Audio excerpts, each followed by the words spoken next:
اس سے چند دن پہلے ایک آدمی نے 50 لاکھ کا گھپلہ کیا تھا، وہ بھی شازیہ کے شوہر پر پڑ گیا اور شازیہ کا شوہر جیل میں چلا گیا۔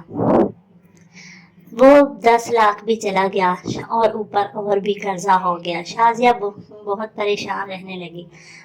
بیٹیوں نے وقت سے پہلے ہی شازیہ کو بوڑھا کر دیا تھا اور اوپر سے شوہر کی پریشانی اسے دن بہ دن کھائی جا رہی تھی۔ شازیہ بیمار رہنے لگی۔ ڈاکٹر کو چیک اپ کروایا تو ڈاکٹر نے بتایا کہ شازیہ کو کینسر ہو چکا ہے۔ شازیہ بہت زیادہ پریشان تھی، نہ دوائی کے لیے پیسے نہ کچھ۔ پھر شازیہ کی طبیعت زیادہ ہی خراب ہوئی اور اسے سرکاری ہاسپٹل میں داخل کروا دیا گیا۔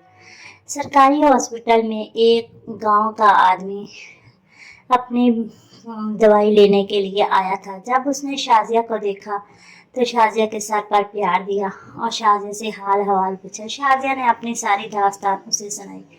وہ وہاں سے چلا گیا۔ شازیہ ہسپتال کے بیڈ پر پڑی سوچ رہی تھی کہ کاش میں نے اپنے ہی گاؤں میں کسی بھی لڑکے سے شادی کی ہوتی تو آج فلاں چچا میرے سر پہ ہاتھ رکھتا، میرے شوہر کو چھڑوا کر لے آتا، فلاں تایا مجھے آتا اور میری بیٹی کی شادی کر دیتا، فلاں پھپھو آتی اور میری بیٹیوں کے سر پر ہاتھ رکھتی، اور فلاں پھپھو آتی تو میری بیٹیوں کا آسرا بن جاتی۔ لیکن آج میں اس شہر میں اکیلی ہوں، اتنا بڑا میرا خاندان اور میرے حوصلہ دینے والا بھی نہیں ہے۔ یہ سب باتیں شازیہ اس لیے جانتی تھی کہ اس نے اپنی آدھی سے زیادہ زندگی گاؤں میں ہی گزاری، اور سب سے بڑی بات یہ تھی کہ اس کے سر پر والد کا سایہ نہ تھا اور کبھی اسے محسوس نہ ہوا کہ میرا والد نہیں ہے، کیونکہ چچا چچی پھپھو سبھی ان کا بہت خیال رکھتے تھے۔ اگر کبھی کوئی پریشانی ہوتی تو ایک نہ صحیح تو دوسرا نہ تو تیسرا ان کا سہارا بن جاتا۔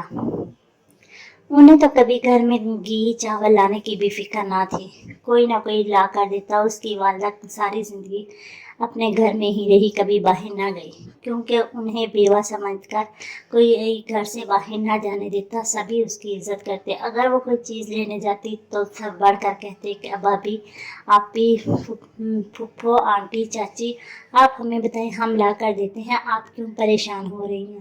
شازیہ یہ سبھی باتیں سوچے بیڈ پر پڑی اپنے آنسو آنکھوں سے جاری، دل میں افسوس کے ساتھ لیٹی ہوئی تھی۔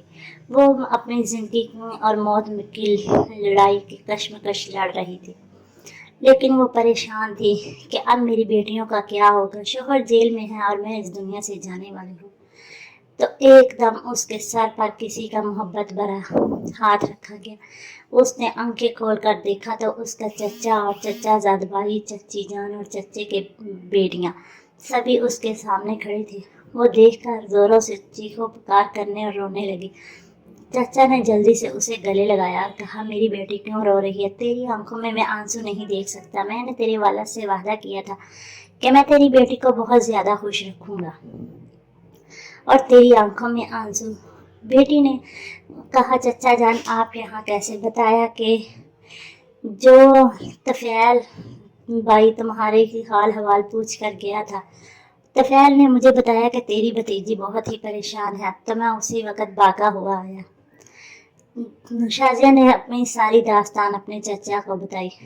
چچا نے کہا، بیٹا تم پریشان نہ ہو، میں آ گیا ہوں، میں سب سنبھال لوں گا، اللہ پر بھروسہ رکھو۔ ڈاکٹر آیا۔ ڈاکٹر سے پوچھا کہ میری بیٹی کی طبیعت کا کیا حال حوال ہے، کیا کہتے ہو تم لوگ؟ ڈاکٹر نے بتایا کہ یہ چند دنوں کی مہمان ہے، یہ گزر جائے گی۔ چچا جان پہلے تو جی بھر کے رویا کہ میری بھتیجی ہمیں چھوڑ کر جانے والی ہے۔ پھر پوچھا، بیٹا ہمارے لیے کوئی نصیحت کرو۔ تو کہنے لگی، چچا جان آپ میری بیٹیوں کی آسرا بن جانا، ان کو سہارا دینا، ان کو ممتا اور باپ کا کبھی بھی یاد نہ آنے دینا، اگر ہو سکے تو میرے شوہر کو بھی چھڑوا دینا۔ اس نے کہا، بیٹا یہ سب تو میرا فرض ہے، میں نبھاؤں گا، میں تمہارے لیے پوچھ رہا ہوں کہ تمہارے لیے کیا کروں؟ تو شازیہ نے کہا، چچا جان آپ میرے لیے فقط اتنا کر دینا کہ میری قبر گاؤں سے شہر آنے والی سڑک پر بنا دینا، تاکہ ہر لڑکی جو گاؤں سے شہر میں شادی کرنے کی خواہش کرے تو اسے میری یاد آئے اور وہ فوراً ہی اس خیال کو دل سے چھوڑ دے۔ کہ گاؤں میں بہت محبت اور اپنائیت ہوتی ہے، انہیں یہ بات سمجھ آ جائے۔ باپ چچا نے سر پہ ہاتھ رکھا اور کہا بیٹا میں تمہاری خواہش ضرور پوری کروں گا۔ شازیہ یہ کہہ کر دم توڑ گئی۔ شازیہ کا چچا اپنے بانجیوں اپنی بتیجی کے بچیوں کو لے کر اپنے گاؤں میں چلا گیا۔ اس کے شوہر پر بہت ہی کرپشن کا کیس تھا، وہ اسے چھڑوا نہ سکا اور اسے عمر بھر کی قید ہو گئی۔ وہ کبھی کبھی شازیہ کے شوہر سے ملنے کے لیے بھی جاتا تھا۔ شازیہ کا چچا زاد بھائی نے انہیں ماموں بن کر حق ادا کیا اور ان سب کو بیاہ دیا۔ اب وہ اپنے اپنے گھروں میں خوشحال ہیں، گاؤں کی زندگی گزار رہے ہیں۔ شازیہ گاؤں کی تھی اور اس نے شہر میں ایک تنگ دستی کی زندگی گزاری، جبکہ شازیہ کی بیٹیوں شہر میں تنگ دست رہنے والی اب گاؤں میں عیش و آرام سے زندگی گزار رہی تھی۔ نصیب کی بات ہے، ہمیشہ اپنے ہی ماحول میں شادی کیا کریں، کیونکہ شہر اور گاؤں میں بہت فرق ہے۔ اپنے والدین کی باتوں کو سمجھا کریں، جیسے آپ کے والدین کہیں ویسے ہی کیا کریں، کیونکہ والدین ہمیشہ ہی سچ کرتے ہیں۔ میری کہانی سننے کا شکریہ، ملیں گے نئی کہانی میں نئے سبق کے ساتھ۔ آپ کے پاس بھی اگر کبھی کوئی سبق آموز کہانی ہو تو مجھے ضرور شیئر کریں، کمنٹس کریں، لائک کریں، تاکہ میں آپ کو بھی اپنی کہانیوں میں شامل کر سکوں۔ میری کہانی سننے کا شکریہ، ملیں گے نئی کہانی میں۔ اللہ حافظ۔